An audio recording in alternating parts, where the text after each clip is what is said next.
തിയേറ്ററിൽ പരാജയമായ ഒരു cinema DVD digital പ്ലാറ്റ്ഫോമുകളിൽ റിലീസായപ്പോൾ വലിയ സ്വീകാര്യത ലഭിക്കുന്നു. വർഷങ്ങൾക്ക് ശേഷം അതിന് രണ്ടാം ഭാഗം വരികയും ബ്ലോക്ക് ബസ്റ്റർ ആവുകയും ചെയ്യുന്നു. ലോക സിനിമാ ചരിത്രത്തിൽ ഇങ്ങനെയൊരു റെക്കോർഡ് ആട് ഫ്രാഞ്ചൈസിക്ക് മാത്രമേ ഉണ്ടാവുള്ളൂ.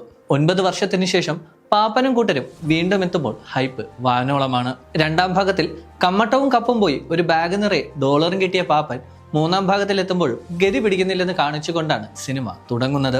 പാപ്പന്റെ ഗ്യാങ്ങിലെ മണ്ടന്മാരുടെ മണ്ടത്തരത്തിനും ഒട്ടും കുറവില്ല. എന്നാൽ ഇത്തവണ പാപ്പന്റെ ഗ്യാങ് പറയുന്ന തമാശകളിൽ പലതും വർക്കായിട്ടില്ല. നൊസ്റ്റാൾജിക് BGMകൾ കൊണ്ട് തിയേറ്റർ പൂരപ്പറമ്പാക്കിയതും പഴയ കാലത്തെ കാര്യങ്ങൾ കാണിച്ചുകൊണ്ടുമാണ് ആദ്യ പകുതി മുന്നേറുന്നത്. പുതിയൊരു വേൾഡ് ബിൽഡിങ്ങിന് വേണ്ടി അത്യാവശ്യം നല്ല രീതിയിൽ സമയമെടുക്കുന്നുണ്ടെങ്കിലും ഒട്ടും ബോറടി തോന്നിക്കാത്തത് സംവിധായകന്റെ വിജയമാണ്.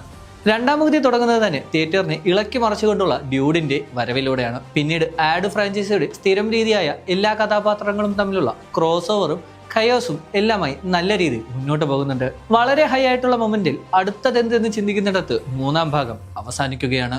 വലിയൊരു യുദ്ധത്തിനുള്ള സൂചനയും അതിനേക്കാളേറെ ആകാംക്ഷയുമാണ് ടെയിൽ എൻഡ് സമ്മാനിച്ചത്. ഫസ്റ്റ് പാർട്ടിൽ നീലക്കൊടുവേലിയും സെക്കൻഡ് പാർട്ടിൽ കമ്മട്ടവും പോലെ ഇതിലും ഒരു പ്രത്യേക വസ്തുവിന് വേണ്ടിയാണ് എല്ലാവരും ഓടുന്നത്. റിലീസിന് മുമ്പ് കേട്ട ടൈം ട്രാവൽ എന്ന ഫാക്ടർ ഒട്ടും അടുപ്പിക്കാതെ കൊണ്ടുവന്നിട്ടുണ്ട്. ഇതുവരെ കണ്ടതെല്ലാം സാമ്പിൾ ആണെന്നും യഥാർത്ഥ പൂരം ഇനി കുടിയേറുകയാണെന്നും സിനിമ പറഞ്ഞു വെക്കുന്നു. പ്രകടനത്തിന്റെ കാര്യത്തിൽ നായകനായ ജയസൂര്യ ഗംഭീരമാക്കിയിട്ടുണ്ട്. 9 വർഷങ്ങൾക്ക് ശേഷം ഷാജി പാപ്പനായി എത്തുമ്പോൾ പെർഫോമൻസിന്റെ കാര്യത്തിൽ ഒട്ടും ഡൗൺ ആയിട്ടില്ല.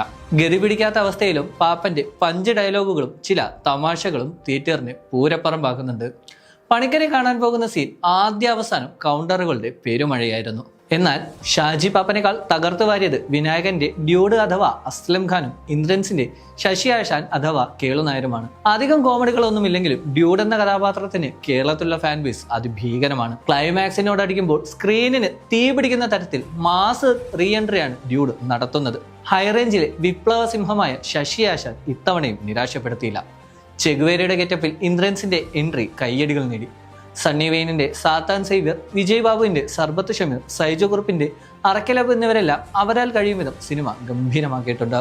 സ്ക്രിപ്റ്റ് എഴുതിയ ത്രില്ലറുകൾക്കെല്ലാം വിമർശനം നേരിട്ടിട്ടുണ്ടെങ്കിലും തന്നിലെ സംവിധായകൻ ഒരിക്കലും നിരാശപ്പെടുത്തില്ലെന്ന് മിഥുൻ മാനുവൽ തെളിയിച്ചു.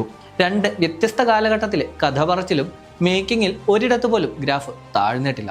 ഇതിന്റെ ത്രില്ല് അവസാനിക്കുന്നതിന് മുമ്പ് അടുത്ത ഭാഗം വേഗം പുറത്തിറക്കാൻ മിഥുന് സാധിക്കട്ടെ.